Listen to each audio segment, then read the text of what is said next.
The smell hits you before you even open the door. Hot combs heating, hair chemicals processing, the scent of burned hair edges, perfume, and hairspray, all mixing into that distinctive black beauty shop aroma that every black woman who grew up in the 1970s and beyond remembers instantly. Then you walk in, and the sound surrounds you, hair dryers humming, scissors snipping, women talking and laughing, gospel or R&B playing from a radio, the sizzle of pressing combs on hair, and conversations overlapping about everything from recipes to relationships to community news. The Black Beauty Shop wasn't just where black women got their hair done, it was a sanctuary, a community center, a therapy session, a cultural institution where black women could be themselves completely, hours passed in ritual and bonding, where gossip flowed as freely as the hair products, and where younger black girls learned what it meant to be black women. Saturday mornings in black beauty shops across America were sacred time, with mothers and daughters, grandmothers and granddaughters, aunties and nieces all gathered in spaces that belonged to black women entirely. We watched, we listened, and we absorbed the lessons on strength, grace, and resilience. We learned how to navigate the world by observing the queens, who held court from the stylist's chair. If you stay with me through all 12 of these beauty shop experiences, if they take you back to those Saturday mornings in the chair, if they remind you of the smell and the sound and the feeling of being surrounded by black women who understood you, hit that like button and drop a comment sharing your own beauty shop memory. Because building this community of people who remember and honor these experiences is how we keep this history alive. In those mirrored spaces was about so much more than beauty. It was about black women creating space for themselves in a world that didn't always make space for them. First, the all-day commitment. This was something every black woman and girl experienced and either dreaded or accepted as part of life. When your mother told you on a Saturday morning that you were going to the beauty shop, you knew your entire day was gone. Black beauty shops back then didn't work on tight appointment schedules. You showed up, you signed in, you waited your turn, and hours later you finally got in the chair. Then more hours passed while your hair was washed, conditioned, dried, pressed, or curled, depending on what you were getting done. Women would arrive at 9 in the morning and not leave until 3 or 4 in the afternoon. Young girls would bring homework, books, or magazines because they knew they'd be there all day. The waiting area was always full of women and girls at various stages, some just arriving, some waiting, some under dryers, some in chairs getting their hair done, and some finished in pain, but still talking because leaving the beauty shop meant leaving the community. This all-day experience taught black girls patience. It taught them that beauty and self-care required a time investment, and that being in community with other black women was valuable enough to dedicate entire Saturdays to it.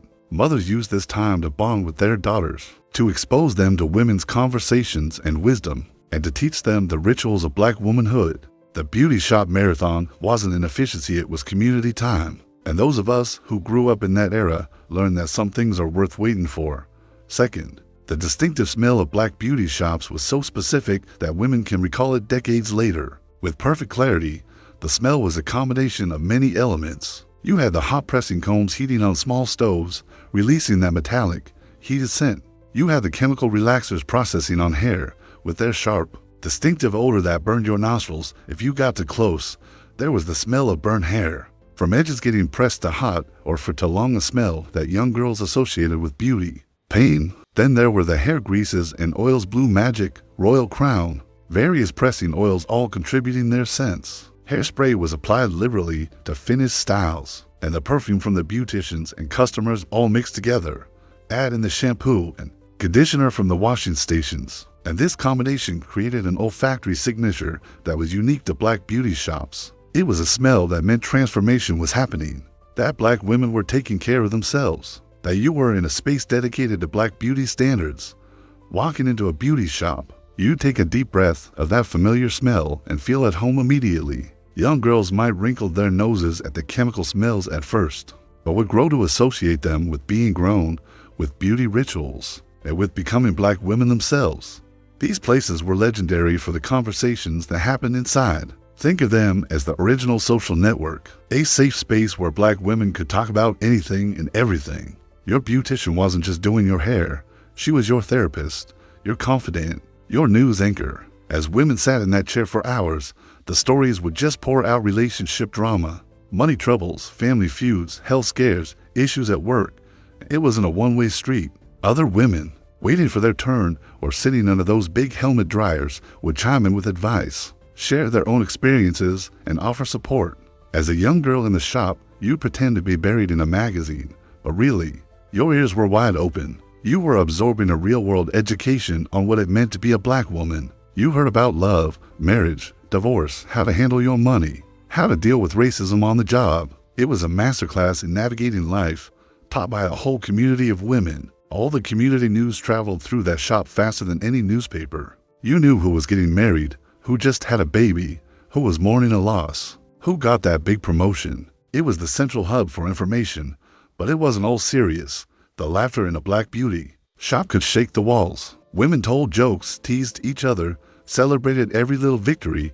It was a place of joy, connection, and pure, unfiltered community. This network kept everyone informed, supported, and connected in a way that was truly special. Now, the bond between a black woman and her beautician, that's something sacred. It wasn't just about finding someone who could do hair. It was about finding your asterisk person. Someone who understood the unique texture of your hair, knew your go-to styles by heart, and learned your life story, appointment by appointment, over years and sometimes decades. In the 70s and beyond, these beauticians were absolute masters of their craft. Many of them learned through hands-on experience and apprenticeships, perfecting skills for black hair that most beauty schools completely ignored. Your beautician knew you. They knew if you were tender-headed, which spots on your scalp were sensitive, and exactly how hot that pressing comb needed to be for your specific hair type. They had your personal product cocktail down to a science. You trusted them not just with your hair, but with your secrets. That chair was a confessional. You'd share things you wouldn't tell anyone else, knowing you had a listening ear, sound advice, and a promise of confidentiality. As a young girl, you'd watch your mom with her beautician and understand that this relationship was important, something to be valued. That's why, if your trusted beautician ever retired or moved away, it was a genuine heartbreak. It wasn't just about finding a new stylist. It was about losing a part of your support system, someone who understood your hair, your history, and your heart, and who can forget sitting under the dryer. It was a whole experience, a mix of feelings we all remember. That big, helmet-like machine was loud, it was hot, and it kind of isolated you from the world. But it also gave you a rare moment of peace. As a kid, you'd sit under there with a copy of Right On, or Ebony Jr., maybe trying to finish up some homework. You'd just sit with your thoughts while the heat did its work. For the grown women, it was time to catch up on magazines, do their nails, plan out the week, or sometimes just close their eyes and rest for a minute. That heat could be intense, especially on a hot summer day in a shop without the best air conditioning. You'd learn to lift the hood for a quick blast of cool air or ask your stylist to turn it down a notch. But the noise created a bubble. You couldn't really hear the shop gossip anymore, so you got a little break from all the social energy. Your beautician would pop over every now and then, lifting the dryer to touch a curl and see if you were done. It was an exercise in patience, but that feeling when they finally lifted that helmet off for good, and the cool air hit your scalp, and you knew you were almost finished, pure satisfaction. It was a quiet part of the journey before the big reveal. And then came the best part, the transformation, the moment of truth. After hours of washing, conditioning, rolling, and drying, your beautician would finally spin you around to face the mirror. The change was often breathtaking. You walked in with hair that needed some love, and now you were looking at a reflection that was polished, perfect, and powerful. Your hair was laid, your curls were popping, your press was silky smooth. You looked and felt beautiful according to the standards that mattered most our own. Your beautician would grab a hand mirror, showing you the back and sides, making sure every single angle was perfect and that you were completely happy. Seeing yourself in that mirror was a moment of pure validation. The time, the money, the heat, it was all worth it. For young girls, it was a rite of passage. That first time you saw your grown-up hairstyle, you felt a new kind of confidence surge through you. This transformation wasn't just about aesthetics. You walked out of that shop feeling different, carrying yourself with a new swagger. You were ready to take on the world. Your beautician didn't just style hair. They built confidence and sent black women back into the world feeling seen, valued, and incredibly beautiful. The hot comb experience at the Black Beauty shop, wow, that was a whole other level. It could be anything from totally fine to downright traumatic, and it all depended on your beautician's skill and how much pain you could take. Picture this, our beauticians would heat these metal pressing combs on little stoves or heating elements. Then, they pull them through our hair, section by section, pressing from the roots all the way to the ends to get it straight. The smell of that hot metal on hair grease, the sizzling sound as it touched our hair, the intense heat so close to your scalp, that was the signature sensory experience of getting your hair pressed. The really skilled beauticians, they were artists. They could get the hair bone straight without burning your scalp or your ears. But oh, the stories we all have. Burnt ears, singed edges, scalps that got just a little too close to that fiery comb. As little girls, we learned to sit perfectly still, almost holding our breath, terrified that one wrong move would mean getting burned. Our mothers would be right there, whispering, "Stop moving, hold your ear down, lean this way." The hot comb really defines a specific era of our hair care. Right before flat irons became the norm, it was the main way we straightened our hair. For those of us who grew up with it, we remember the incredible skill it took, the heat we had to endure, the beautiful, silky results, and that unforgettable smell and sound that meant our hair was being transformed. And let's talk about the magazines. The selection in black beauty shops was an education in itself, curated specifically for us. You'd see stacks of Ebony, Jet, Essence, Right On. All these incredible magazines that you just didn't see everywhere else. While we waited for our turn, we dive into these pages. They were filled with black models, black celebrities, stories of black success, black fashion, and beauty standards that mainstream media completely ignored. As young girls, this is where we learned about black excellence. We saw people who looked like us succeeding, and we absorbed powerful messages about our own beauty and capability. Those magazines were well loved, you know. The pages were often dog-eared. The covers might be torn because they'd been passed around between so many hands for months, sometimes even years. We'd get so excited over the newest issues, sharing articles, pointing out hairstyles we wanted our beauticians to try next. That time spent reading in the beauty shop was more than just passing time. It was a cultural education. It gave us positive images of blackness and taught us that there was a world of media created just for us, a space where we were seen and celebrated. Then there was the shampoo bowl. That experience was this unique mix of feeling so relaxed and, at the same time, a little vulnerable. We lean our heads back over the bowl, our necks resting on that curved edge, while our beauticians washed our hair with warm water and shampoo. It's a physically vulnerable position, but it was also incredibly intimate. The feeling of our beauticians' hands massaging our scalp, working the shampoo through our hair, conditioning it, and rinsing it all out for so many of us. That was the most relaxing part of the whole visit. The scalp massage and the warm water were just so soothing. If you were a little girl getting your hair washed professionally for the first time, you were probably amazed at how different and gentle it felt compared to getting it washed at home. It was a professional touch. Many shops would have pictures or decorations on the ceiling for us to look at while we were leaned back. Our beauticians knew us. They knew who liked the water extra warm, who had a tender scalp and needed a gentle touch, and which products worked best for our specific hair type. This washing ritual was the true beginning of the transformation, the cleansing that prepared us for the beautiful style to come. Finally, let's not forget how we paid. The whole process of paying was often so informal and based on relationships, not just a cold, hard transaction. A beautician might charge her regular clients a little less than a walk-in.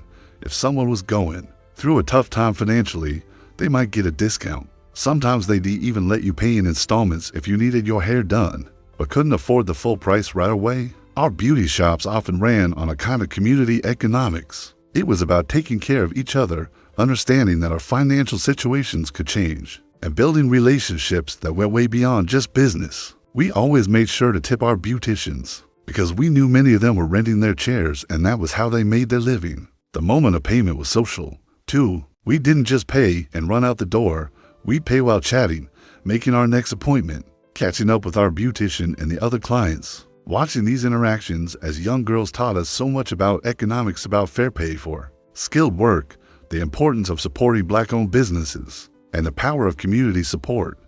African American people are not a monolith. Remember the wait. It could be long, sometimes frustratingly so. But that wait time was magic in disguise.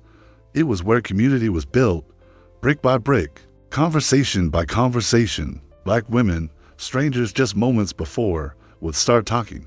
They'd find common ground, share stories about their kids, their jobs, their lives, They'd offer advice, a listening ear, and a knowing nod. The waiting area wasn't just a waiting area, it was a communal living room. And for the little girls, it was a playground and a classroom all in one. They played together, flipped through magazines, their eyes wide as they watched the stylists work their magic.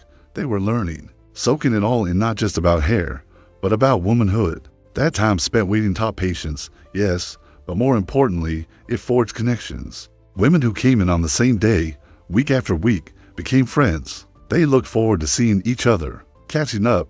The beauty shop was a true gathering space, a melting pot of different ages, backgrounds, and experiences. Beauticians were the heart of this, often playing matchmaker, introducing clients, and making sure everyone felt seen, welcome, and valued. Then came the grand finale, leaving the shop with a fresh new dew. That feeling was everything. It was a transformation you could feel in your walk, in the way you held your head. You carried yourself differently, with a newfound confidence that came from looking and feeling your absolute best. You'd leave with a list of instructions from your stylist: how to wrap your hair at night, which products to use, and exactly when to come back for a touch-up. For the young girls, a fresh press was a badge of honor. You knew the rules: don't sweat, don't get it wet, and definitely don't let anyone mess it up before you had a chance to show it off. The walk or the drive home was a victory lap. You felt beautiful, cared for, and connected to the incredible community of women you just spent hours with. The first thing you do when you got home was show off your new hair, soaking up the compliments, feeling so grown and so pretty. Leaving the shop wasn't really an ending. It was more like being sent forth, back into the world, armed with beautiful hair and a renewed spirit. You left the sanctuary of the shop ready to face anything, knowing you belonged to a sisterhood that truly understood you. These experiences, the long waits, the shared stories, the fresh styles, they were never just about hair.